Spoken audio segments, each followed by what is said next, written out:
Welcome back, everybody. I hope you're all fantastic. We're taking another look at the Lexicon PCM81 today. We're taking a look at the MBand plus reverb algorithm. Before I get started, massive shout out to Ryan, also known as Analog Kid 85, if you know him from various forums, for his help with me just kind of wrapping my head around this unit. He's very much the PCM whisperer, and he sent me a bunch of his presets that I'm going to demo at the end of this video, and most of everything I understand about this algorithm comes from him. So thank you so very much, Ryan. Everybody send him some love in the comments. What we're going to do though is just kind of start out with the basics on this. I'll show you a few cool things you can do.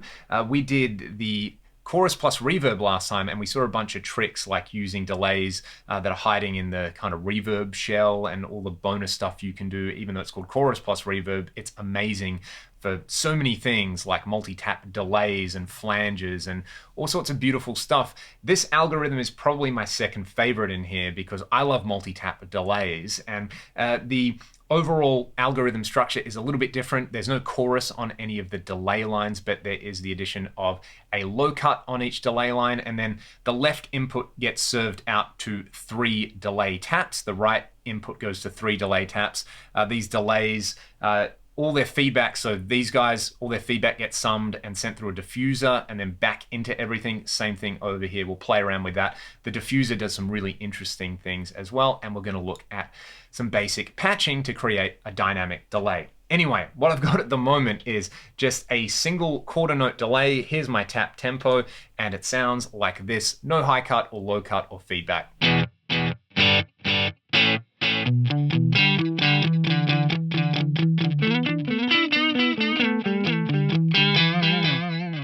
All right, that's kind of cool. Let's add another delay.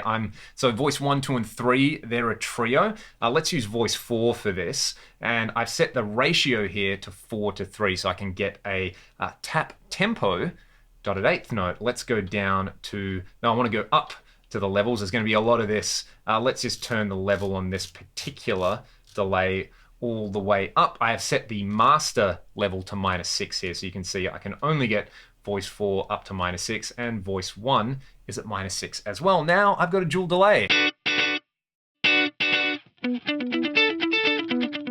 But the panning's not quite right. Let's go down to the panning. What I want to do is let's set the panning on the quarter note to the left. Now I've got a really lovely dual delay happening.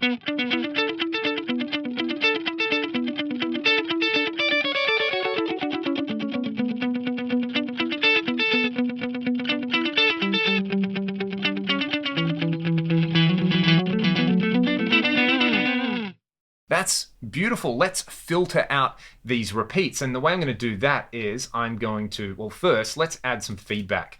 Let's do the old trick where we scale these. So if my quarter note has 20% feedback, let's have it so that my dotted eighth note has about 30% feedback. So they should kind of eventually run out at the same time. Ah, that sounds so good. There's no filtering on this and it already sounds amazing. And then what I'm going to do is I'm going to go to the master filters. I'm going to set the master high cut to about -26 is about the sweet spot. That corresponds to, oh, let's go a bit more. Let's go -30. That corresponds to 3.8K for my high cut. And then for the low cuts, I'm going to set the master low cut to about 25, 26, whatever. That corresponds to about 84 Hertz. And for me, I want all of these delay taps to have the same high and low cut. So I'm just going to do it from the master section. Check this out.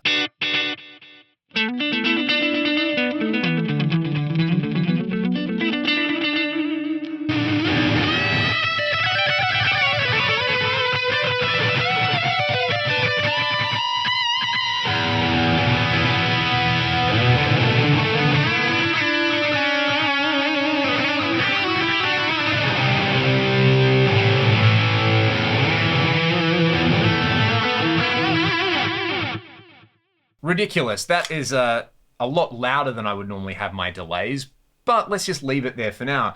Okay, so I've got a dual delay. I've done my vanilla thing. I have my dual delays, I've got some high cut, some low cut, some feedback happening. Let's make this a ducking delay. So the way we can do this is use the internal modifiers and the patching system. So basically, kind of similar to, lots of other things like eventides and fractals, you have an internal modifier system in here. The important one here is going to be this AR envelope. I can set the attack, the release, the threshold, the detector, so it's detecting the mono input level here, and the mode, which we're going to set to re-trigger. That's the way, because I want to keep playing and I want it to keep re-triggering the delays being turned down rather than the delays just get turned down and then come up at a random, well, not really random, predetermined interval. I want them to stay down while I'm playing. So we've set up this internal envelope follower, but then I have to attach it to a parameter. And the way we do that is through something called patching. This would be like attaching a modifier in AxeEdit or something. It's just a lot harder. So, that's an overstatement. It's not that hard. It's just, I'm used to right-clicking a mouse or something like that. But we have to do a bit of stuff. So I'm going to use patch number 1. What we want to do is set the source for this. So remember, it's the AR envelope. So I'm saying, hey, we're going to take the AR envelope and we are going to attach it to the destination. This is the master level on my delays. If I hit load again, what I can do is I can set this is going to be when I'm not playing. So this is going to be how loud my delays are when I'm not playing. Let's set that to, I don't know, -6 or something. And -15 is going to be when I am playing. So let's have them turned down by like 9 dB or something.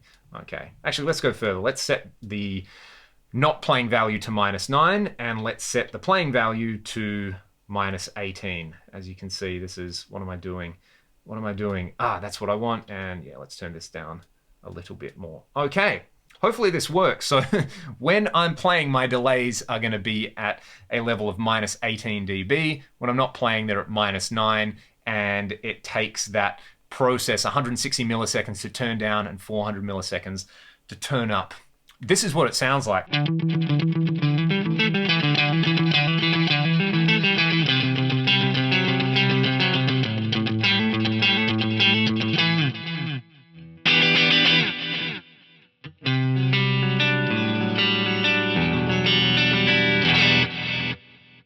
That's quite nice. What I might do is actually just add a little bit more feedback to all of this. So can I turn the master feedback up beyond 100%? I can't. Let's turn these up a little bit more. We'll go 30 and 45 or something like that, so we can get more of an idea of that ducking effect. And let's use filth to do it.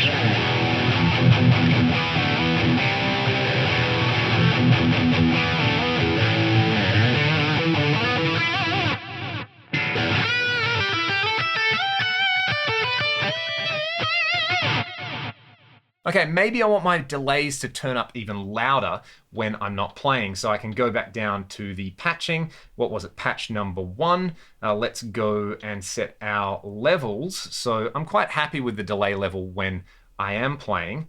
Let's, again, wrong button. Let's do this. We'll hit load, and let's have this turn up to like -3 or something like that. So we get this now.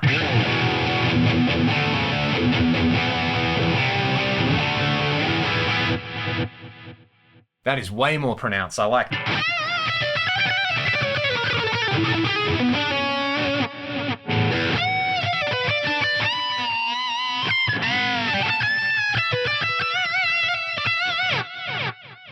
That's pretty awesome. So that's how you create a dynamic delay in here. Something else that I've been playing around with is, I guess you've got the basic idea of how to patch things. I could use an internal LFO as a patch if I wanted to modulate a delay or something like that. There are so many different patch values. You can use MIDI CCs and kind of everything that you would ever want to do with this. But let's bring up some different presets in here. So that gives you a basic overview of what's going on in the algorithm. Of course, I can blend it in with reverb if I want. Maybe let's do that really, really quickly. Let's come down here and these soft keys, where's my reverb level? Maybe it's not there, maybe it's over here. Let's just kind of add, say, 25% reverb. I have no idea what's going on with this reverb. It might be doing nothing interesting. We'll turn the reverb time up so that, 32 seconds, maybe not. Let's have a listen.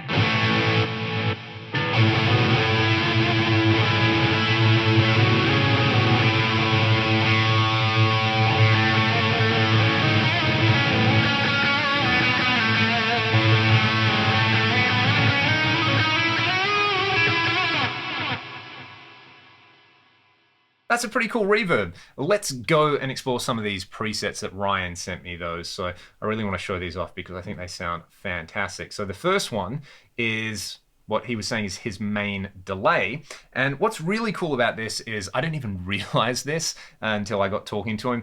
The adjust knob will give you like fine control over a particular parameter you want. Now you can patch things to the adjust knob. So for this one, the adjust knob is turning the dynamics on and off, which is awesome. So let's go back to the kind of clean sound and have a listen to it.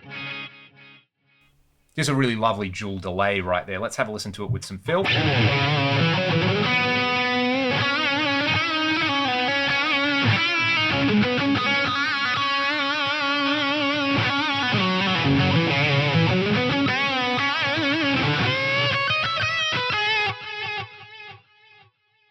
There's that dynamic delay thing happening again. What's really nice with this, I'll stay with some distortion, is let's hit edit and let's go down to the master level controls. I think that's what I want to play around with.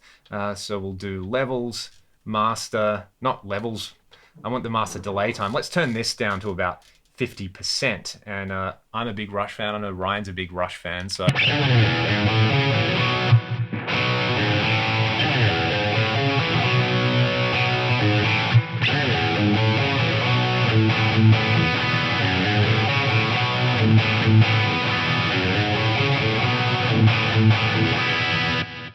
It's kind of giving you like an old school, almost roomy tape echo kind of thing. I should have played like some early 70s Rush, and maybe I should have done it with slightly lessly insane gain. Lessly insane gain, there's a phrase for you to think about.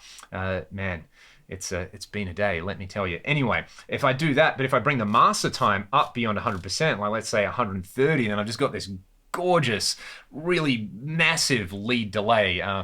As opposed to the other gorgeous, really massive lead delays that I've been showing off.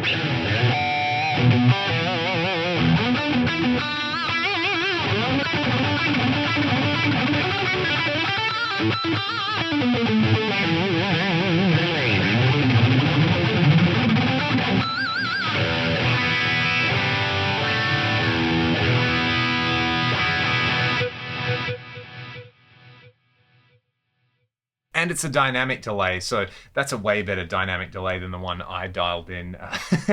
One that I did kind of modify based on this one is using the same kind of idea. Let's load it up. I tweak the bass delay times. So let's hit edit and just take a really quick look at what's going on with the actual delay times, if I can remember where they are.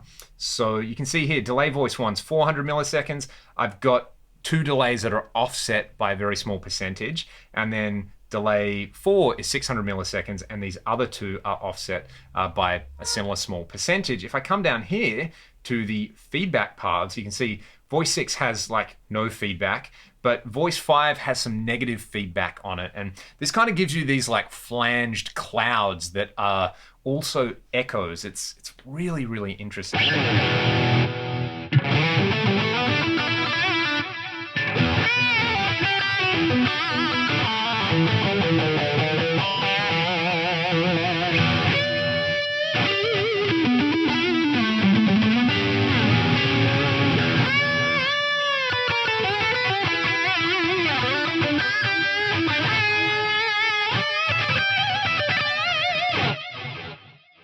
Anyway, so that's my take on it, where there's kind of a core delay time, and then there's these two delays really close to it. One has negative feedback on there, and it just kind of sounds great to my ears. Anyway, a little bit more high cut in there as well. Anyway, let's go and have a listen to this particular preset, and then we're going to get on to talking about the diffusion in a second, which is really interesting. Like I said, Ryan is the lexicon whisperer, and there's a bunch of tips and tricks in there that he kind of recommended. One's got to do with diffusion, but anyway, let's talk about the circular Pandalay V3 preset.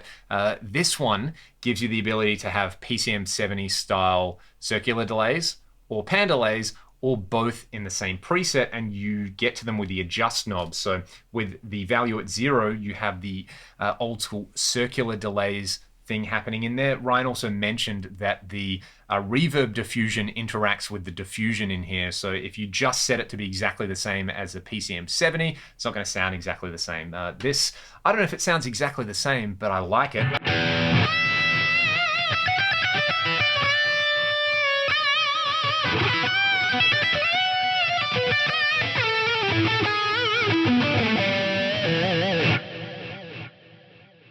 That one swims around. If we set it to 1, we have the panning delays.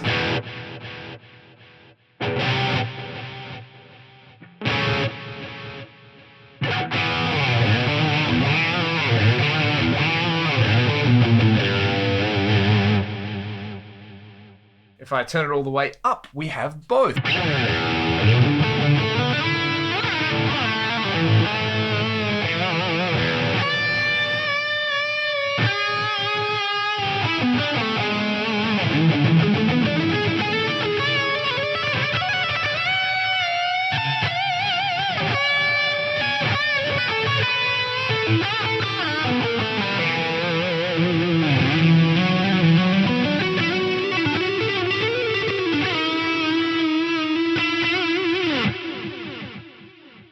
Magic. Let's talk about the diffusion though, because I started talking about the diffusion and I didn't have the preset loaded up. So this one's really interesting. On the adjust parameter here, we can basically go from the diffusion being on 0 to 1, and the delays here are set up. I'll show you them. Let's just go down here and have a look at the delay times. So we have 400 milliseconds on voice 1, 400 milliseconds on voice 2, and when you just kind of hear this, you have this dual mono delay, so it just sounds like it's coming down the center. If I adjust the diffusion and turn the diffusion up to 1%, it just sounds wide and stereo. It's amazing what the diffuser actually does. So there's clearly something not symmetric happening in there, but I think it's really, really cool. So let's see. Without.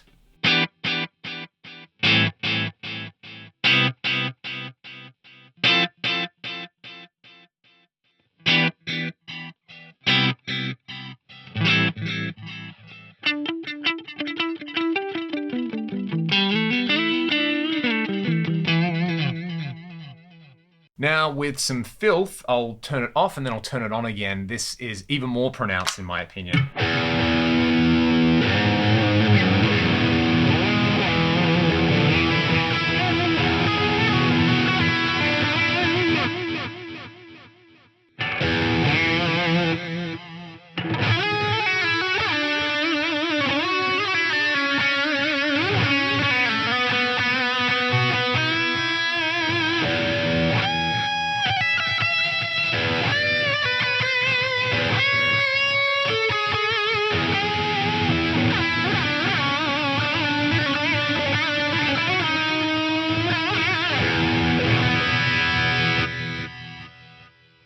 It's subtle, but it's beautiful, and I think that's the case with a lot of the functions in this particular unit. If you ever are not convinced that digital effects units can sound unbelievable and inspiring, you need to try a PCM at some point. And I paid about 800 Australian dollars for this unit, and just to put it in perspective, something like that Chase Bliss Meris automaton pedal retails for twice that amount here in Australia. No knock on that pedal, it looks and sounds amazing. I would love to try one, but it's out there trying to emulate a very particular type of lexicon reverb.